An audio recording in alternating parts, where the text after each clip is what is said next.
Porn Stars of People podcast. I'm Dan Frigolette. I'm here with Bonni. Good. Thank you for joining me.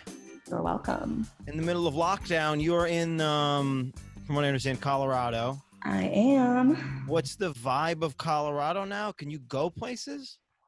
Yeah. Restaurant, like in my town, the streets shut down one of the lanes and all the restaurants built out like big, elaborate outdoor seating areas with like tiki torches and lights and stuff. So Yeah. I live in like a kind of party town. So Is that right? Yeah, I things guess are Colorado's whole vibe is either party. like we're very conservation-y or we're like come here and do everything bad, right? Yes, that is 100% accurate. Like we want to maintain how great it is, and then everybody else coming being like, we don't give a fuck about anything, and just littering and just coming on stuff. Yeah, we're not huge on tourists, but they do pay the bills. So Yeah, right. So yeah, same thing. It's like the ski vibe is like the first time I drove cross country, we stopped in Denver, but then we stopped in Jackson Hole, Wyoming. And I was like, oh, everything here costs, it was like $8 coffee. So I was like, what is this? And it's like, no, we need the entire state's budget to come from this one city. Okay, so you got a fun thing going on. Okay, so you're on a fuzzy couch. You got, I don't know what you call this thing behind you. What do you call this thing? I have no idea. Some 70s TJ Maxx shit. No, but what's this? That's what do they call the hangy thing? Macrame. Macrame. Yeah, you just fingered a little bit. Yeah. Cool. Is this where you cam and such? This is. I live out in the boonies, and I have 6 male roommates. So I had to rent a studio, and this is my studio that I rented that I'm so lucky to have. How does anyone have 6 male roommates? Right. So you buy the only house that you can afford in your yuppie rich town. And then to live in it, you need 6 roommates. So wait, did you are people living in the kitchen? Is it like New York City style? Like you just put up like a fake wall and like somebody lives in the kitchen? I went to an Airbnb in like South Africa, and I thought I was going to be the only one there. And it was like somebody's living in the kitchen, somebody's living in the bathroom, somebody's living in the attic, right? Is it that vibe? No, but I let some kids live in a tent on my porch for 2 months during COVID. No. Because they were displaced, and I'm a nice landlord and just let people live how they need to. How did you meet Tent Porch Boys? That's such a great band name, the Tent Porch Boys. Tent Porch Boys. or the Porch Tent Boys. They're friends of the other tenants, and like I said, I just let them do whatever as long as it's not bothering me. So how did you charge them a nominal fee to live on your porch? I did not. You didn't? Okay. I was just like, it's COVID. Everyone just do what you need to do. Go soak in the hot tub and just don't worry about it. And did you let them shit in the house, or did they have to shit in the woods? So we have an upstairs and a downstairs, and upstairs is a little bit more calm, and downstairs is where the communal living is happening. Right. So whatever this co-op is, I want to live in it, I think. I know. So if I had better internet, like how good of a cam girl mansion it would be. But right. I just need that internet. And then I have, 6 bedrooms. We could have just a bunch of girls in the mountains, in the hot tub, on the deck with the views.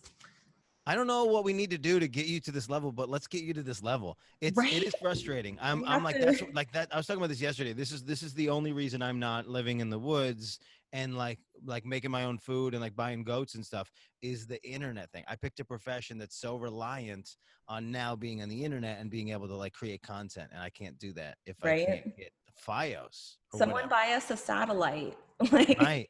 Yeah, that's the thing, right? Satellite internet is big old. We get a big old dish.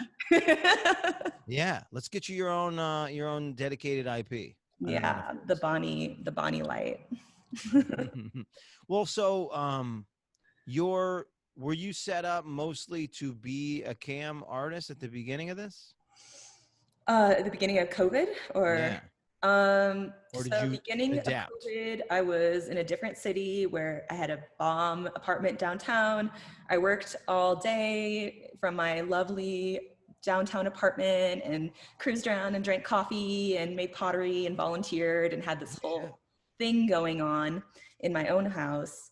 And yeah, and then all of that kind of just like fell apart, and I decided I needed to go live somewhere a little bit more affordable if I'm just going to be stuck in my house for an undetermined amount of time. Right. Wait, so you were you but then I guess the question was were you camming then? Yeah.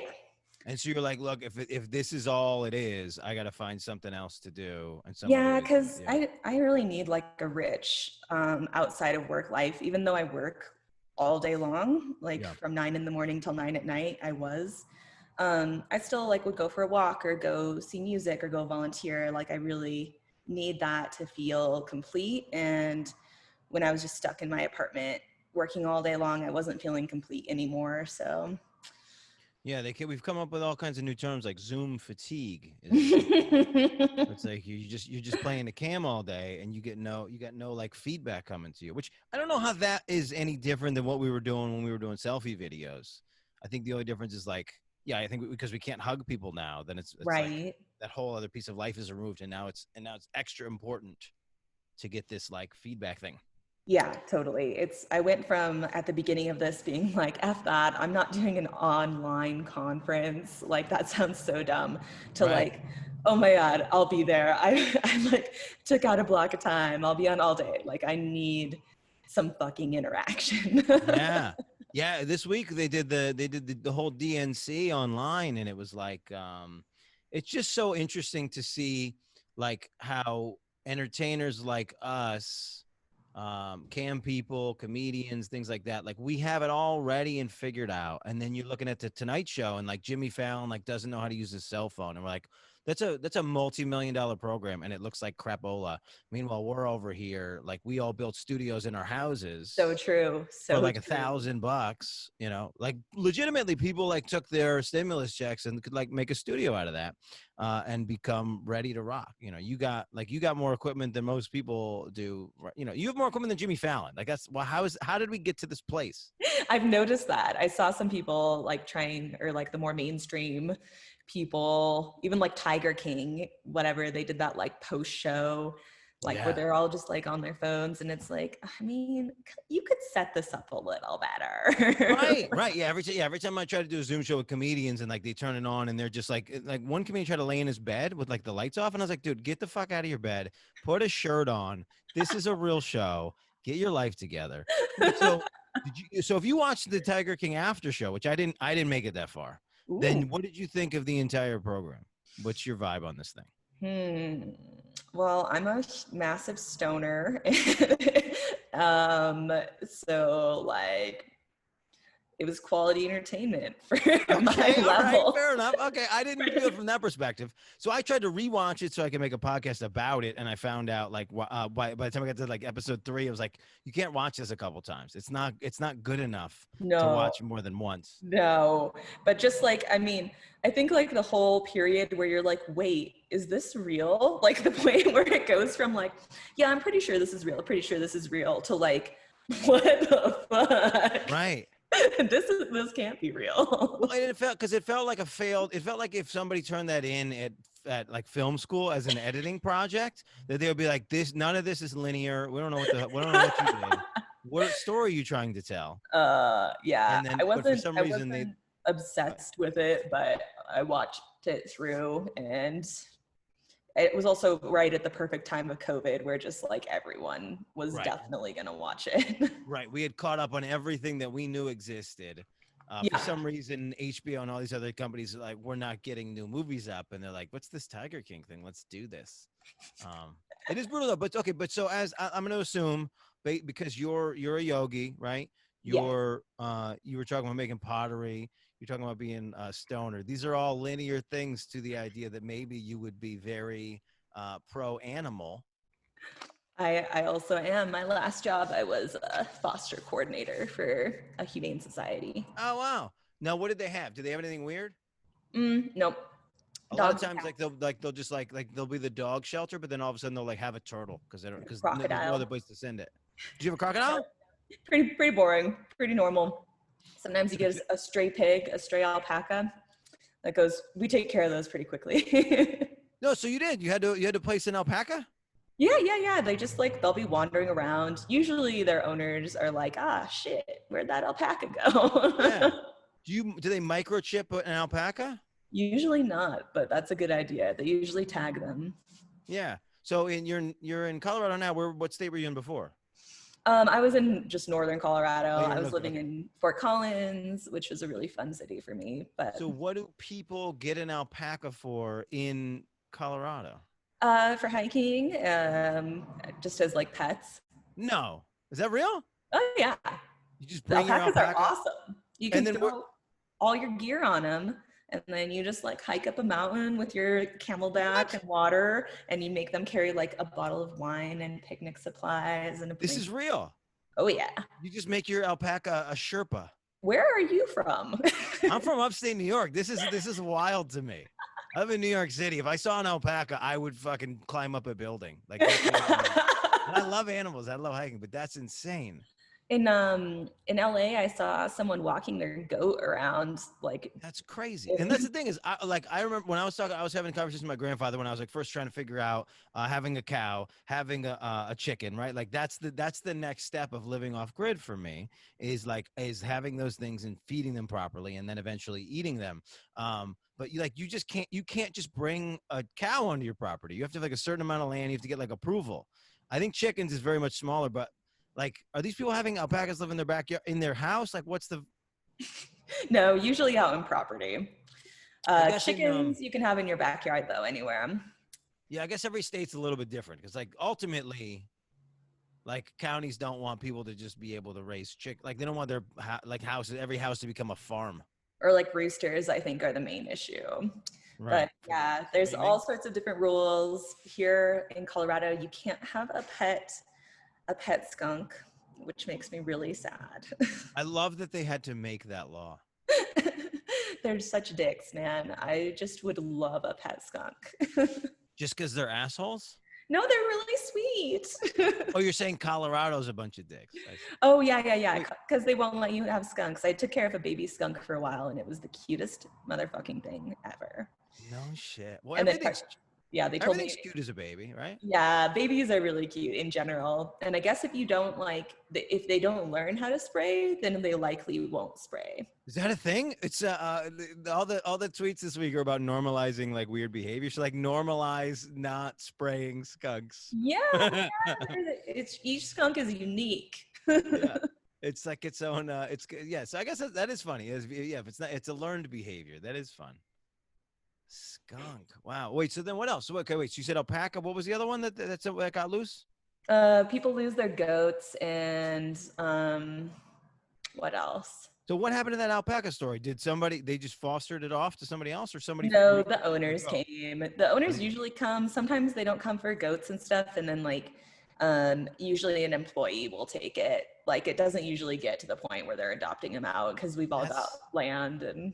That's so crazy. I wonder, I think if I had a goat, I would never think to go check the shelter for my goat, I think. Just be like, it got eaten, it's gone forever. I don't know. It's like, I don't know who collects, like, you know what I mean? It's like, if we lose the post office, I'm like, I don't know how I'm going to send my grandma a card. Like, I don't know what the next step is. You're like, where's my goat? Who do I call? You're like calling the DMV and they're like, that's not us, man. That's not us. What's the VIN number on your goat? What's the VIN? Yeah, we should VIN our goats. I've been saying that for a long time. No, when I was in Oregon, what did we do? We ended like a road trip at like 6 a.m. one time, and there was like all these turkeys in the street, and we're like in the street, like a bunch of New Yorkers like freaking out because there's turkeys walking around, and we're like, this is fantastic. They're not afraid of us, nothing. And so we're like taking videos and pictures of turkeys. Then the neighbor comes out and he goes, hey man, it's not weird. And we go, what? And he goes, it's not weird that there's a turkey in the street. You go, all right, man, just like go inside. We're going to film this anyway. Like, I don't know what you're talking about. We're not hurting this turkey. Like, and he's like, it's not weird. And then he goes inside. And then I found out like a couple days later, cause he was my buddy's neighbor, that this guy has just set up feeding troughs for every animal in like the neighborhood. So like deer were just hanging out in his backyard, eating out of the trough. So every animal in the neighborhood, like is like a Looney Tunes character. It's not afraid of people at all. Oh my God, that's terrible. The turkey was like, yo, where's my food? Give me some food. That's so bad. Oh my gosh. So now that you're in quarantine, lockdown, all the things, how many hours do you spend on cam or making content? So I do Sky Private, which is nice because I don't have to like juggle or anything. I'm just usually like lying around watching Netflix and smoking weed. And then So when it's like going on a date with you. yeah, exactly. No. But no. So I'm not like on screen until I start a show with someone on Sky Private. Oh, no shit. Yeah, so I just hang out and then I take calls from 3 to 8, so 5 hours, 4 days a week. Yeah. Yeah, and so I'm working for 5 hours, but I'm just chilling. It sucks because I'm not at my house where I could be like doing house things, like Right. building or doing art or fixing up the place. But you know, it's working. Why'd you say you're not juggling? That's just what I don't like about live cam shows. How you have to, I can't just be like, oh, hey, thanks for Do, coming in. do people, so it's like, it's to not physically juggle, not literally juggling. You just have to like, to be a good cam girl and to get to the top and to get a lot of people in your room, you have to be like, oh my God, you guys, I'm so happy you're all here right now. Yes, let's do this now. I'm gonna hula hoop and like, Oh yeah, no, actually, no, so actually juggling. You're like, yes, I'm gonna blow fire.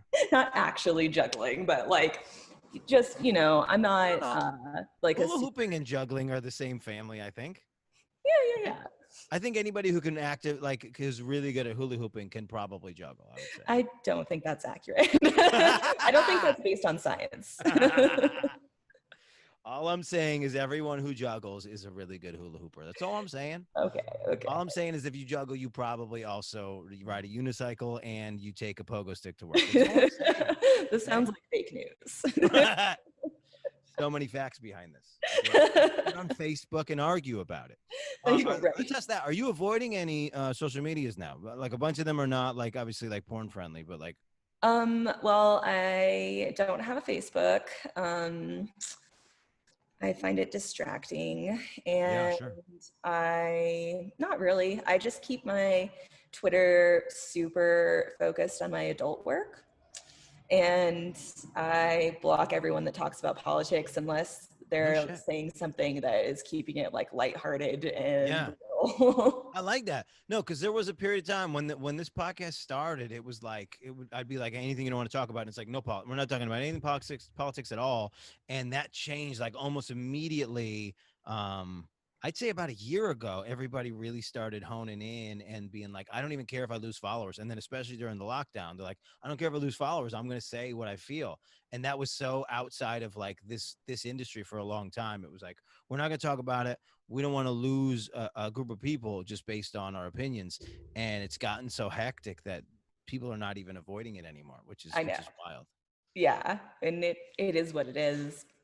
I just I have other avenues to talk about politics and Sure. my 3,000 followers on Twitter isn't Yeah. like a Right. good, it's not the best place that I could put my like political beliefs and try and make positive change. I agree. I agree. Yeah, that was the other, yeah, that was the thing. Is people were trying to say that when they blocked all the QAnon people off of Twitter that it was like a freedom of speech issue. I was like, if that's the only way that you're going to protest, then you're the laziest protester ever. It's not. You're not making a And change. that too. I'm not into I'm not going to post when I'm going to a demonstration. I'm not going to post when I'm volunteering and stuff like that. Like that's just too, I don't know. It just feels icky to me. Yeah, that's a good word for it. Yeah, I wasn't sure what you were going to say. So, yeah, That's what I do for myself. And occasionally I will throw it out there just because I think a lot of people don't realize the benefits of volunteering, like how it could be improving their personal lives as well as the lives of others. So I see it's nice to be like, hey, remember, you could yeah. always What's the best volunteer experience you've had? Oh God. Man, I had some freaking amazing volunteer positions. But my best one that I had was last year. And I actually worked as a mentor through an organization for a 16-year-old girl. And it was just hands down one of the most amazing experiences I've ever had. It was really cool. Well, so yeah, what more can you tell us about it?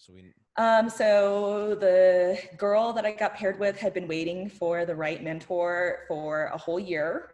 Wow. She got busted shoplifting. Her parents got divorced, and she just like all like had done her own tattoos and was just like me when I was 16. Like she Right, just yeah. reminded me of me so much, and she just really needed like an additional adult in her life that didn't have a parenting position to just hang with. And Right. I'm sober from alcohol, and I never discussed smoking weed with her. But just having someone, an adult too, that was like, yeah, you don't have to do drugs. You can be alternative. You can be an artist. You can be quirky, and still like be a kid. You're young. Like, I don't know. It just felt like a really good fit, and we made a bunch of art together. And I think it was cool for her to have a sober adult that is also a badass in her life. And how's that going now? Are you guys still connected? So yeah, it's a 1-year commitment, and our case is closed, but we still Skype each other. And Yeah. she is going to come visit me in Mexico for her 18th birthday present. Oh, nice. Once we can go to Mexico. Nice. So yeah, I wondered, is it it's not a commitment beyond that, but is it frowned upon to stay in contact, or how does that program work? No, I think it's just like whatever you want to do at that point. And So she had to give the year because the courts were like, "Hey, you can't do this stuff," or what was the program? Like, so is that the it was just like something that was offered. So like the town I was in was super progressive. right? So they have lots of things like this, like free art classes for the community. Like my pottery classes were subsidized. And then if they are talking to their school therapist and they're having issues, then they'll be like, hey, we have this program, we can get you on the list. Um, Okay. so yeah, she didn't like have to do it, but she was offered the opportunity, and Yeah. she was kind of like hoping for a connection like that, I think. Yeah. Well, so then what? I guess what's a good? It is interesting because it's like I don't.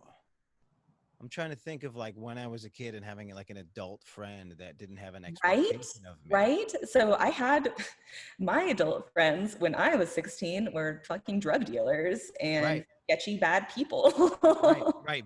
People that were like, "No, you can do all this stuff. It's fine. You're not gonna die." Yeah, Right. So it's yeah. like having the opposite. And then my parents, who were like, neither of them went to college, like they weren't like really inspired. They were giving me all the love and confidence I needed to become the person I am today, but they weren't like, this is how you get a scholarship, this is how Right. you like negotiate things with your relationship with boys, this is how you negotiate drugs if you choose to do them. Like that Yeah. wasn't things that my parents talked to me about. And it would have been kind of cool to have someone like in an auntie position. Right. Yeah.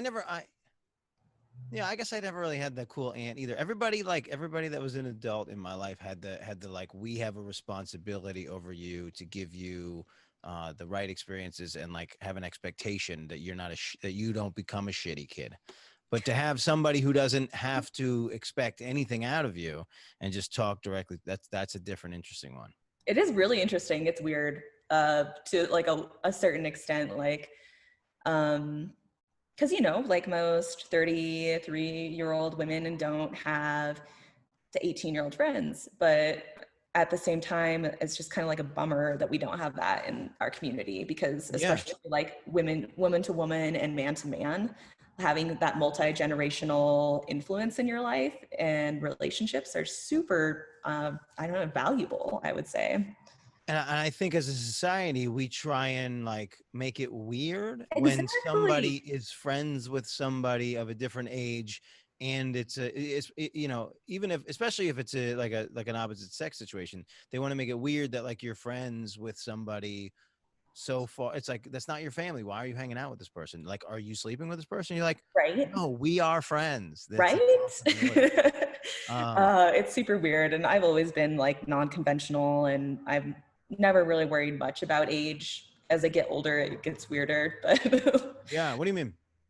well, let's see. I've dated a lot of guys that were like 15 years older than me when I was 20, 21, That's 19. the thing to do. Yeah. I mean, it was good. It was like, okay, cool. Now I know what to expect. Yeah. Well, 30-year-old yeah, guys are guys. going to be just as fucking stupid as 19-year-old boys. Yeah. Like, Well, yeah. Yes, that's don't. true. I remember I was me and my grandfather were both single at the same time. And we both started dating, then we started sharing stories.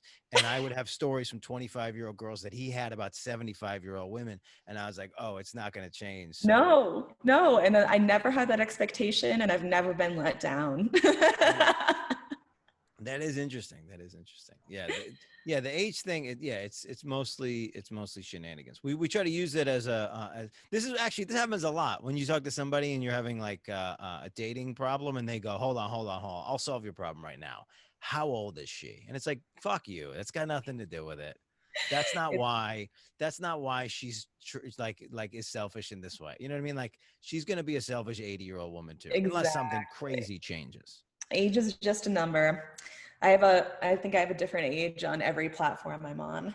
Yeah, I get caught a lot. I get caught a lot because somewhere along the line, I changed my Facebook age, and some of these apps have a Facebook age thing, and so people get like really mad. It's like a 2 year difference or whatever, and they're like, "Well, your thing said that you were 35, so what's the deal? Why are you a liar?" And it's like, Why are you a liar? it doesn't I'm matter, 30 forever. I'm a right? vampire, bitch. No, and it's hard because with comedy and acting, it's like it doesn't matter what you are, it doesn't matter what your age is, it just matters what you look like and can play. So Yeah. you could be a 40-year-old person and only be able to go out for 25-year-old roles because you're like a tiny dude, or you could be, like somebody who's malnourished and you're like 30, but you look 50, and so you get roles being somebody's dad. So it's not Right? about, yeah, it's weird. It's weird. Yeah. I can't wait till I can really play a MILF or like Yeah, get hired for that kind of stuff. I'll be so happy. what do you put as your like hashtags now? What are your tags for like what to define yourself? It depends on the platform. I usually actually just find like the top tags for each site and then I Sure. use those. So And you just become those things? I'm just like, well, like Pornhub, usually top 20 tags, hashtag young, hashtag big ass, hashtag big butt. Um, yeah, just like kind of, it sucks because those are the ones that are most searched. So Yeah. I use it like more statistically to get my, Yeah, no, it's smart. It's not doesn't say it's smart. Is you got to lean into that part of it. It and is it is. then I've been doing a lot of fetish lately. So I do tend to just put in like all the different fetishes that I've been doing Yeah, because when does that start for the novice person? When does that start? Because now we're trying to pretend like everything's a fetish, right? We're like, oh, well, it's a foot fetish. That's everybody knows that one. But then now every single thing we're like pretend it's like, oh, well, food is a fetish. Like, where does it start and end? hmm. Like, like I is would like say like, okay, so if you pick 1,000 people and only one of those people will masturbate to it, or maybe like 100 people will say, right, like it's not something, most of the fetish stuff that I do, like I do not find hot. My friends don't find sexual. I right, could play on a loop on a projector and everyone would just be like, is it a bad like high school drama assignment? right. That's funny because that's what a lot of the videos at the MoMA are right now. Modern art is just like people breaking glass, like in like a t-shirt with socks on. Is it art? Am I Is it uncultured? art? Is it fetish? What is it? Well, so yeah, so a lot of times some of these fetishes, like these ones where it's like I don't know, I don't have the perfect example. I thought I would. But a lot of them just like sometimes you can like feel people's trauma based on what the search is. Oh yeah, that's my favorite thing about it all. And I do try to do a really good job. I put a lot of effort into my work. That's why I rent a studio and I'm not doing shit in my like kitchen with the fridge in the background and stuff. Like, and I really stop and think like why this would turn someone on, the things that happened to them, the things they thought about as kids. Right. My most common ones lately have been robot fetish. Um, Robot fet. Wait, so run us through that. Oh, it's amazing. It is my all-time favorite fetish. I might just become a full robot. So when guys want robot fetish stuff, the most common thing they want is a dying battery. So like think of like your Game Boy dying and you're like really like, fuck no, like fuck, I have to beat this level and I should plug it in, but I like really just want to finish this. And then I think that that's kind of what I think of when I translate it to like, they just want this fembot to be like, let me please you. I just need to be plugged in. Plug me in first, please.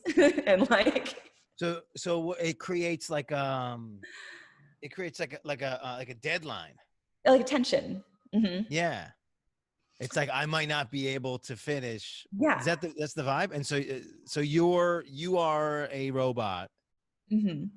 Like Austin Powers, or I guess James Bond is where that came Usually like a fembot or an android. Yeah. So they want me to be normal and then kind of like start to degrade. And I think it also moves into like limp fetish.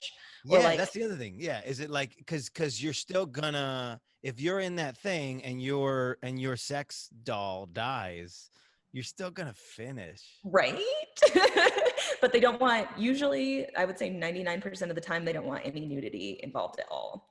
Interesting. Like they just want it to be like this would be a great costume for it, and start out normal and then start to slowly fade. And that's the most common. And I think it comes from, yeah, just relationship with technology, ideations about robots. We've all been wanting to fuck a robot for a long time. That's right. That's the thing. Oh, but man. I saw this great sketch from years ago, because it wasn't even close to HD, and it was this one about I can't remember who put it together, but it was one about like fucking the vacuum. And the guy's like walking around, he's like, you can't fuck that vacuum. If you fuck that vacuum, it's gonna rip your dick off. And then they just keep going through the thing. He's like, obviously I'm not gonna put my dick in this vacuum. But like if I was gonna, which vacuum? That vacuum is what you put your dick in. And then he buys that vacuum. But we've been there for a long time. Like that's what comes with like hoverboards and Back to the Future and all the things. It's like, is eventually we wanna be able to bang Siri. Yep, eventually. And then nurses is my other one. And I really like that kind of tension too, and putting a realistic spin on it. Like, yeah, you're going into a normal doctor appointment and you're sitting down and like, man, what would happen if this like if my hot nurse came back in and like her blouse was unbuttoned, or like things started escalating and she like started touching me? Like that would be so crazy and so hot. Wait, so this stuff is not POV stuff? I don't do a lot of POV. No. There's a dude involved. Yeah, my husband. Got it. So let me think.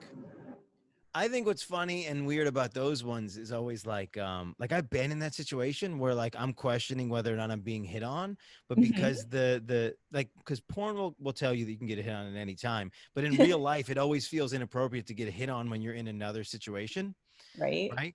And I think that's where that comes from, because it's like, so I'm running around for the census this week, and like every couple houses, I get this weird vibe that like they want me to come in, and it's weird, and it's like I'm covered up, so like there's no reason why you should like be attracted to me, right? Like, so like there's just like a void in your life, or there's something about the fact that I'm a stranger that it's kind of hot, right? Can I steal that as a but I'm always no, it's for sure the census. Yeah, it's like how many people live here? Why don't you come on in?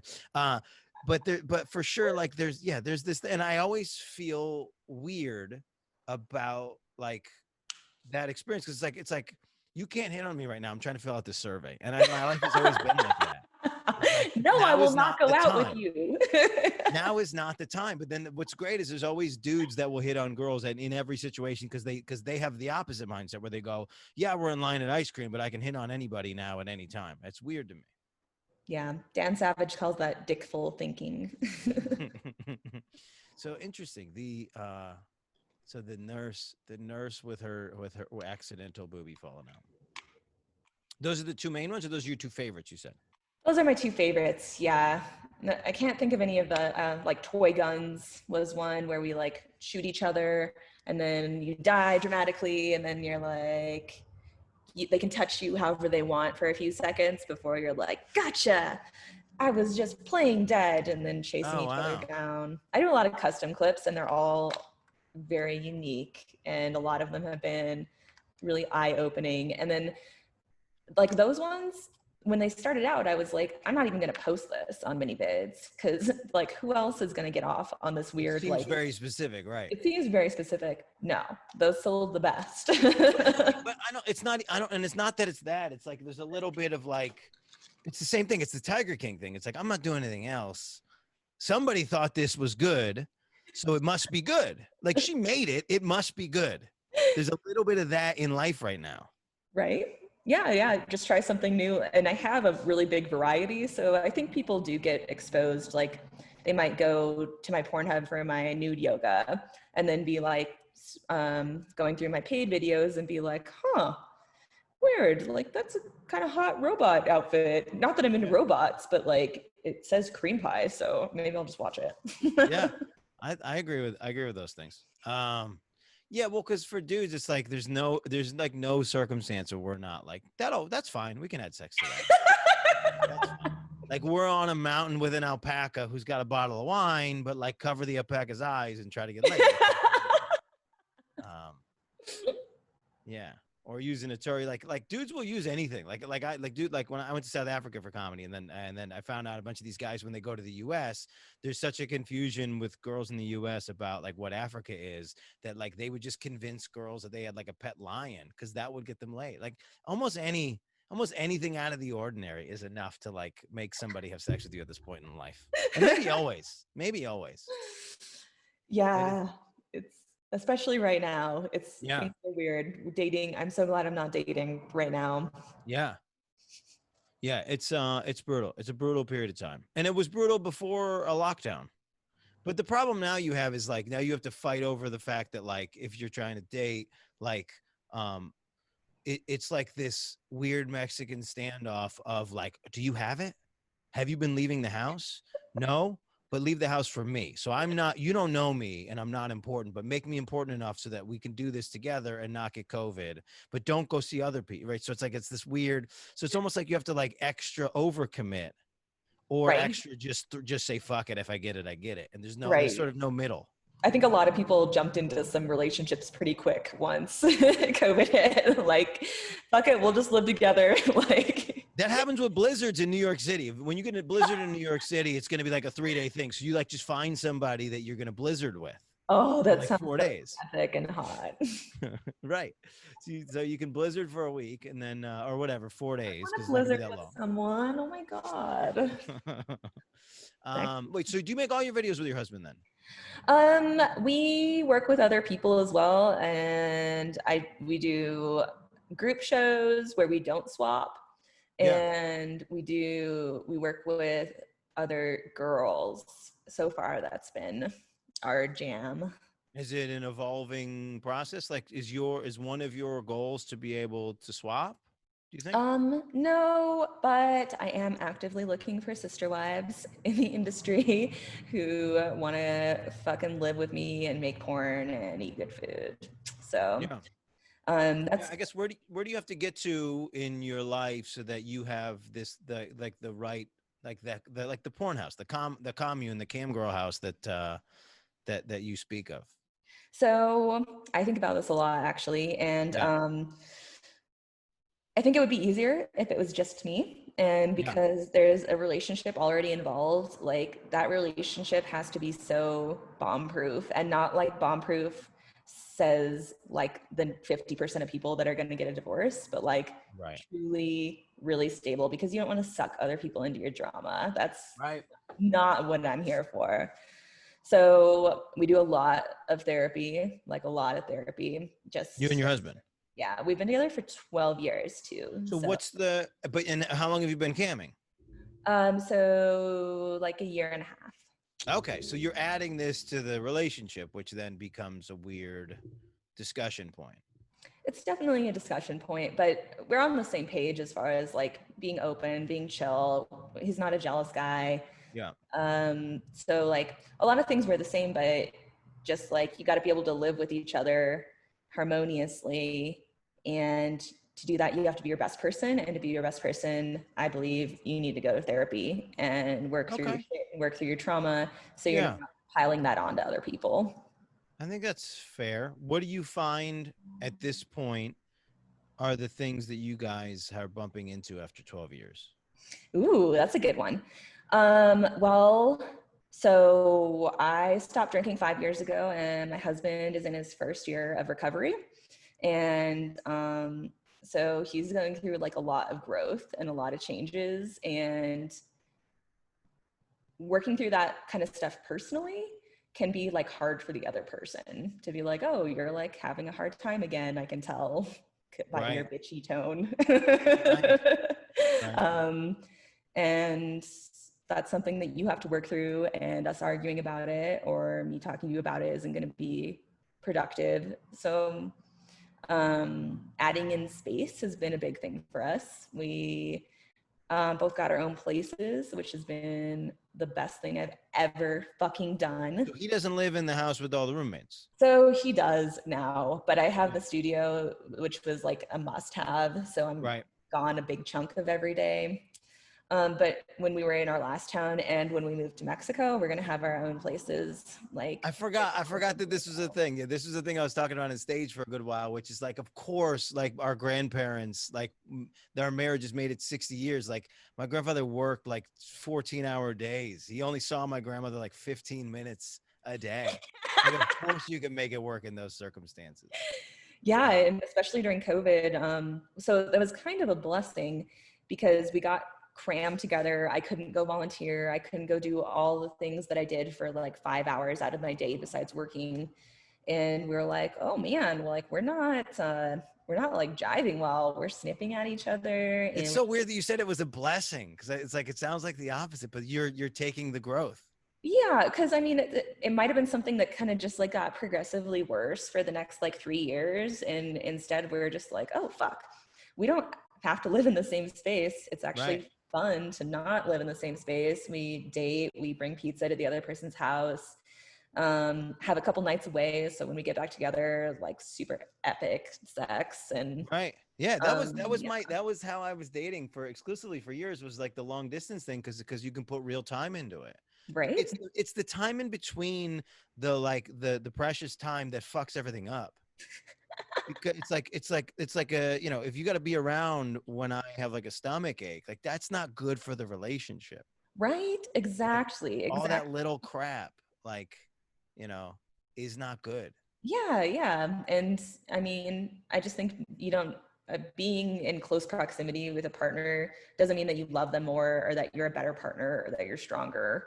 Like, it's great if you can do that in a relationship. And if you can't, you can still have a really good relationship. Just to give yourself space. It's pretty simple. Right. Well, we started working on it now, right? Like everybody's got a man cave. And then now that man caves happen, now there's she sheds. So it's like women won't even let us have man caves anymore. Like, we're like, no, we need to get out of the house. Let me have a man cave. And like, cool. So if you get a man cave, then I get a she. You don't need a she shed. You got the whole rest of the house. I left. Your house is the she shed. Make the house the she shed. You're good. You're good on it. It's called the she house. And I'll be in the fucking garage with a dirty floor and a drain in the middle. So if I just want to pee in the middle of my man cave, I can do that because I'm a man. Yes, I've got drains in the middle of my studio. Is that right? Now I want to see more of what your content's all about. Right? You need a drain? Oh, shit. You need a drain and a hose. This is a different kind of show. That could be one. Actually, I'm sure that is one. Slime fetish? Is that one? Have you done this? Oh, yeah, definitely. One of my favorites. I tried when we started in the industry, I wanted to do sploshing primarily. What is sploshing? So it's food. It's like sliming or gunging. But you sit on it? Like all over you, just like and then you like have sex in it and like smear it and just like so filthy and hot. And I'm into that, but not enough people want it, so I haven't done it. So wasteful. No, because we live in a country where that's been a talking point for so long. We're like, that banana could go to a family. So I think that's the problem. You have to, so I think the sliming one's better because you make that shit and nobody wants to keep it afterwards. Like there's no nutrients in that. Just Well, I mean, SpaghettiOs, there's no nutrients in that either. It's true. That's true. So yeah, so just buy Pop-Tarts and just slam those into each other's faces. This is so hot. Bang! Just a hot Pop-Tart. Bang! I would watch that. I would watch that for the and I would not be sexual to me in any way, but it would make me feel good inside my soul. Yeah. Well, okay, so interesting with so when you go to the, I don't know how we got away and how I'm pretending to come back, but when you go to therapy, then are you doing the say the things about each other to the person while you're sitting next to each other, or are you doing your own sessions and then coming back and then powwowing? We do both. We do a shit ton of therapy, and we have a super strong and awesome relationship. And I think it's because of all the therapy that we do. Sure. So how does it, do you think that how do you evolve from there? Do you think you can get to a place as humans where you can sit together and do your own therapy on each other? Oh yeah. And not need the other person? Oh, well, to a certain extent. Like, I think that the goal is to like work through our trauma, work through our hangups. So we're just like strong, solid people, and we can have that conversation. Yeah. And yeah, I think it's just when you have like the really big disagreements, it's good to have a mediator, because if both people are feeling like they're being treated unfairly, then you need like, it's hard to be like, okay, I'm not being treated unfairly, you're right. Like, it's better to have a third person be like, okay, listen, here's what I'm seeing. And yeah, that pride ego thing, it's so hard. It's like you try to be a balanced person, and then you get to that one moment where the terms of the discussion are you're wrong, and that's the only way you can move forward. And it's so hard to just go like, fine, I'm wrong for seconds, so we can see what the next piece is. You go be like, no, I'm not, I'm still right in that one time. It's like, no, it's really hard. Yeah, it's super hard, and I love paying someone to make it easier. That's like the best thing I've decided to invest in, and I've always done it. But this past year, I think just like a lot of things have opened, and I think my husband getting sober too. We're just like, dang, dude, let's invest in our heads and our bodies. That is interesting. Yeah, that's interesting when one person reaches sobriety, and then there's like a 3-year window where the other person is not there yet. Do you think, are you bulletproof with your sobriety at this point? I am at an interesting point in my sobriety, actually, and I don't know. I'm just, for a long time, I thought I was an alcoholic, and now I don't think that I necessarily am an alcoholic. I think that drinking is just not great for my lifestyle. So I'm not like saying that I'll never drink again. And if I did drink, it wouldn't be like my life would go down the drain. It's just like, definitely wasn't fitting my husband and I's lifestyle, because we just fought like cats and dogs, like drunk cats and dogs. Right. And so I like knew that to be true. And then, yeah, I don't know, after 5 years, I mean, I smoke a lot of weed. I do mushrooms. Now that those are decriminalized in Denver. I didn't know that. So wait, if mushrooms, is it just one, or because everything in that fungus family, right, is out there? Like you got all the stuff. You got peyote, you got ayahuasca, you got all that stuff out there, right? Oh yeah. I haven't done any of those other things. I used to work on an ayahuasca and peyote farm in Costa Rica. No kidding. And I didn't do it because I'm on antidepressants and I wasn't ready to get off of them. And it's best if you cleanse your body of weird chemicals. You'll have like a better experience. Yeah. So I never did it, but I grew it, and I love the plant. I love the medicine, and I'm super into microdosing mushrooms. And that's just something that's like legal and easily accessible here. So, yeah, I make little dinosaurs with just like a very small amount of THC and psilocybin in them. And psilocybin is the one from mushrooms? Yeah, and it doesn't make you trip. It just, it's an antidepressant. It elevates your mood. Before I film a lot, I do it. It just makes me more creative and kind of like get shit done. Yeah, interesting. Yeah, I'm all about it. I really, really like it. I think it's medicinal. I like this place that you're in your journey where you're not, you don't have to be an alcoholic to not drink. Because I find that in my life that it's like, I'm a comedian who doesn't drink, and it's like, telling this, they're like, okay, get you a beer. And it's like, no, I don't drink. And I try to make it, I try to take as much off of you as I can when I have, it's like, no, I don't drink. But people get so like heavy. They're like, oh, like what happened? And like, tell me, it's like, no, I was never good at it. Like it was never fun. I don't like it. So I don't do it. But it's like, we live in a society where you must have like a serious problem if you don't partake in alcohol. That's our Yeah. society. It's weird. I hate how the media forces it upon people. It bothers me. My only conspiracy theory is that like the government does it on purpose and to like keep people complacent. Interesting. Like I was so fucking complacent when I was drinking a bottle of wine every night and having a hangover for half the next day. Like I wasn't Yeah, you're like, not wrong. Just you saying that makes me like think of all the times where people are like, "No, you can have this much glass of wine when you're pregnant." You're like, "What?" Like, yeah, you can drink this much if when you're doing this. Other, it's like, hold on, hold on. yeah. And it started in like ancient Peru, and they do it in countries that have socialism, like alcohol and the cheap, shitty alcohol to the poorest case. And just like every culture has done it. And yeah, it's just to keep them complacent. Yeah, let's keep these people down. Let's keep these people from like, because yeah, when you're drunk, you're like, yeah, I'm gonna do that. I will. I'm gonna do it though. And you're like, let's go do it. And like, well, like I will.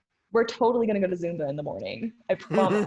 I promise Right. we're gonna wake up at 6:30 and go to And you Zumba. wake up and you're like, oh God, what? I made a plan. What can I do to get out of it? So yeah, I like having lots of energy and feeling good, and it Yeah. just goes good with my lifestyle. So That's the thing. When you get rid of alcohol, you realize how actually good you can feel. Alcohol and sugar, honestly, sugar. so true. So When you get rid of true. those two, you feel good all the time. Yeah. I like It's weird because when you're off of those two things, even small amounts of those two things like change everything. They're like you just eat the smallest amount of sugar and you're like, oh my God, I what happened? know. Who am I? What is this body that's left after a day of one piece of sugar? Wait, Yeah. so wait, that's your only conspiracy theory? Because now that Um, we're here, I no, I think it is. I think it's the only one I like really care about. Like everything else, I'm just like, oh my gosh, you guys are so crazy. But that's the one where I'm like, okay, yeah. And that's being like me, I don't know, like 9/11, whatever. Like definitely our government was probably involved. I'm like that's not a conspiracy. That's just like a known. yeah, Everything we're in a else. weird place. Yeah, we're in a weird place now, especially now with the way information is being tampered with, and we're all questioning it. It's gonna bring to light other things once this whole regime that we're currently involved in. Once that goes away, we're gonna start looking back, and it's I don't know. Somebody said it recently. They're like being a part of history is no fun. Like looking at history is cool, but being a part of it is not a it's not a good vibe. Because yeah, like everything that's happening is going to be studied over for so long. So Right. All the ways we done fucked up. we done fucked up. We can Um, watch it go down. yeah. So wait, okay. You keep mentioning like Central America and South America, right?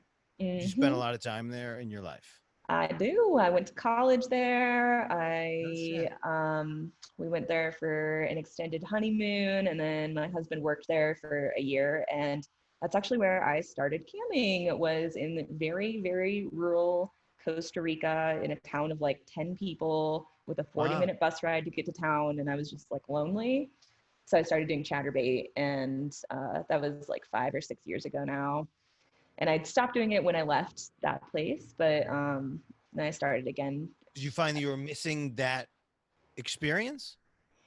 Well, I was just like miserable at my job. My husband was needing time to like go to meetings, to see a therapist, to just have like a breakdown day and not Sure. go to work. And I was like, well, fuck it, dude. Fuck the 9 to 5. Like, we can do this. I know I can do this because I did it in Right. Costa Rica while you were working. And like, we'll make this happen. We'll just go in 100%. And we took out a credit card and maxed it out and got all of the supplies that we wanted to have a professional setup. Gear, gear, And gear, gear. we got the gear, and we got nominated for almost every award show No that shit. we participated in that first year, Wow. and it just all really fell together. Let me ask you this. I've never asked anybody this. I'm going to ask you this. What do you learn about yourself from camming and going on like Chatterbait type sites? I think that, whew, so I like learning about the new fetishes. I like just like adding a little bit more spiciness to life. Like I don't think it really like changed our sex life, but like if I'm sitting around masturbating for like in like 15-minute spurts throughout the day, followed Yeah. by like an abrupt hang up, like Right. by the end of the day, I definitely want to jump my husband's bones Is that and how it ends? just click. They just go away because they came? Sometimes That's funny.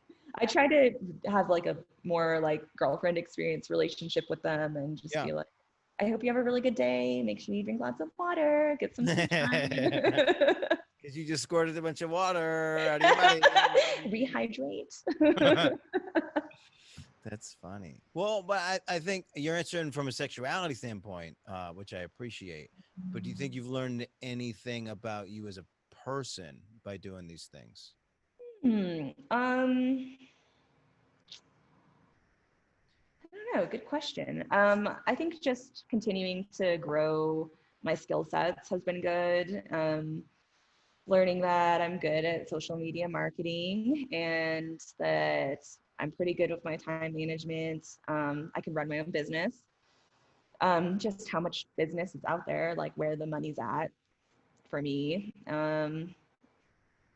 And yeah, just, I mean, the being independent and able to work anywhere has been really empowering. So Yeah. during our, like when we first got different houses and things were like, what's going to happen in my life? I was never like, I never felt hopeless because I was like, whatever, I'll take my laptop anywhere with Right. internet and life will go on and I'll make money enough to live. And I have no fear of what's going to happen in my future because I have this to fall back on and I feel financially safe.